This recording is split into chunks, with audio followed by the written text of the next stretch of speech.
About a week or so ago, while Michael Gudinski, our talent coordinator, was in London, he had time to have a quick rave with Phil Collins from Genesis. At the end of the interview, you'll get to see some footage of Genesis mixing down in the studio. You'll have to excuse the quality of the sound there, but it's exactly as it went down in the studio. It's rather interesting, actually. Let's have a look at it now. Michael Gudinski with Phil Collins from Genesis. When Peter Gabriel decided to leave, it must be about 2 years ago now, what was the initial reaction within the band?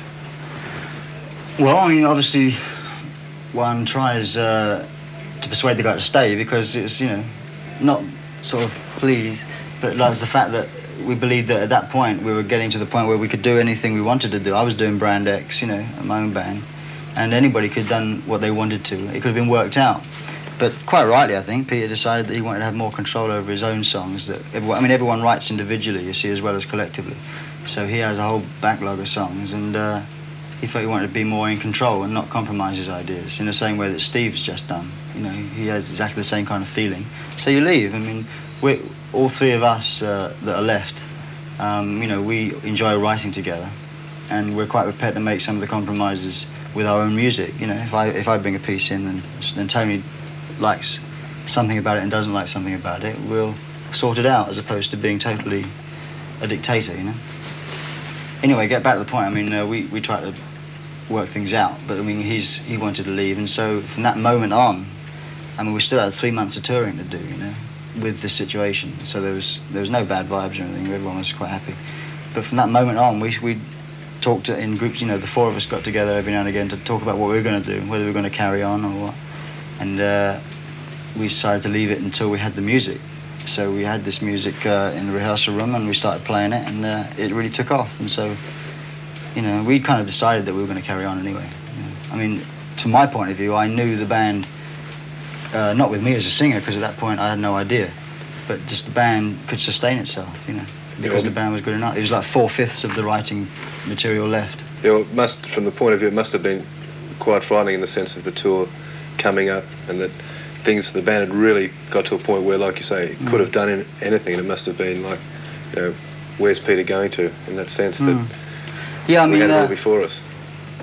We didn't have anything like tours would have been immediately scotched, just sort of, we always decide what we're going to do if we can make a record, because that's really the most important thing, getting our music onto a record. Has always been prime importance. So as long as the music was there, I mean, we knew we could make a good album. I think that's what it came down to, And Road was a different kind of problem altogether. But as soon as the album was behind us, it was then, what should we do? And so we got Bill Bruford to play drums, and I started singing.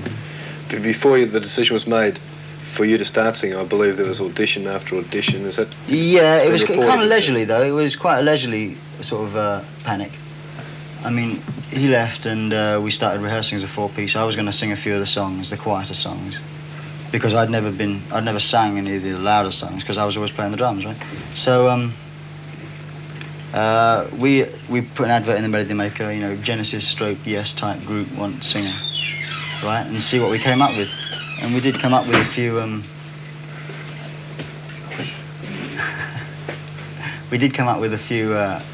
a lot of replies, about 400 replies, with tapes and with records that people had made, or tapes of people singing along to our records, all kinds of things. And the office sifted them out, and we got about 30 short on the short list. Did anyone come close? Not really. It was quite depressing, because we'd be rehearsing for like 6 weeks or something, and every Monday we'd have 5 or 6 people down. And they'd come down and they'd sing. I'd teach them some of the songs, and then they'd sing it, and we'd say, okay, we'll keep you in mind, And there was one guy that got through all those auditions, sort of, and actually came into the studio with us to try Squonk, which was on Trick of the Tail. And it didn't work at all. And everyone was starting. And I was really there saying, well, just give me a chance, man, give me a break. Because I didn't want to say, like, I want to do it. I wanted to be asked, And also, it would have been, I couldn't work out what would happen, I was a drummer, really. So what was I going to do? I wanted to sing behind the drum kit. Anyway, we ended up having no singer with music. So I started singing track by track.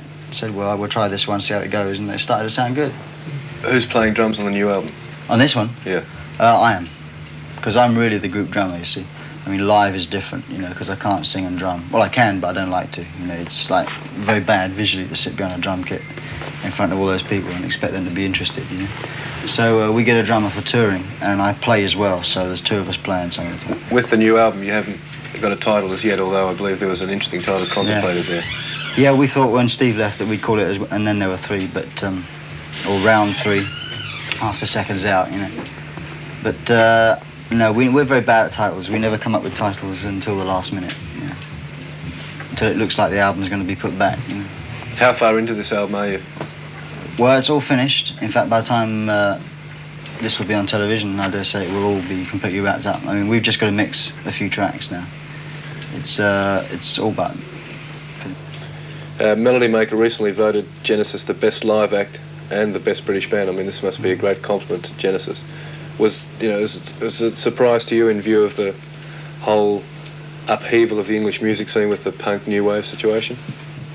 Yeah, you see, well, it was very nice. Obviously, one always likes to win these things. I mean, live thing we've done for the last 4 years now. So the British band was a surprise because usually Yes win that. You know?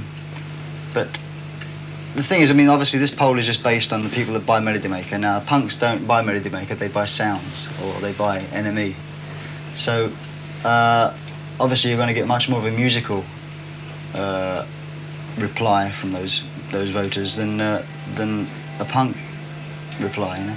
So I mean, it's good the fact that we won it, but I mean, the Sex Pistols could never have won it. You know, the Clash could never have won it. Then again, a high point of the band, and I think less than a month later, Steve Hackett decides to call it quits as well. How did that come about? Did he just, like Peter, walk in one day and say, "Bang, I'm leaving," or had this been sort of known about for a while and you just kept it under wraps? Or well, we worked very hard this year, right? From we were touring for about 6 months, and on the end of the tour in America, Steve, I wasn't there because I was in Vancouver, but the three of them, there was a bit of a flare-up because Steve wanted to do his own album, another one, right? And we had to decide whether we were going to do the next group album, when, and the times were kept conflicting. So, cut a long story short, we had lots and lots of meetings to discuss where, when we could do things, and Steve said, I'll leave if I can't do it. And we worked it out, and then we were mixing in here one day, the live album, which was about 3 weeks ago now. And he didn't come in one day, and he rang up and said, you know, I think it's best if I leave now, because I really would like to do my own album, you know. And it's just simplifying the story quite a lot, you know. I mean, there's lots of ums and ahs, and no one, after you've been with a band 7 years, no one comes in and says, hi, I'm off, you know. It's kind of a traumatic experience, in a way. But, I mean, we're always glad when people leave, you know, because it kicks us up the arse, you know.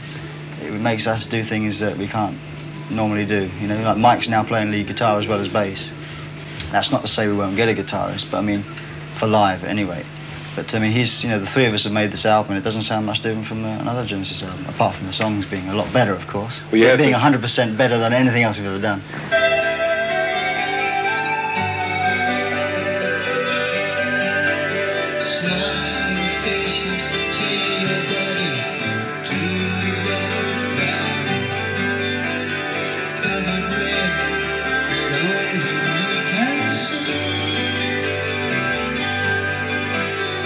Love in a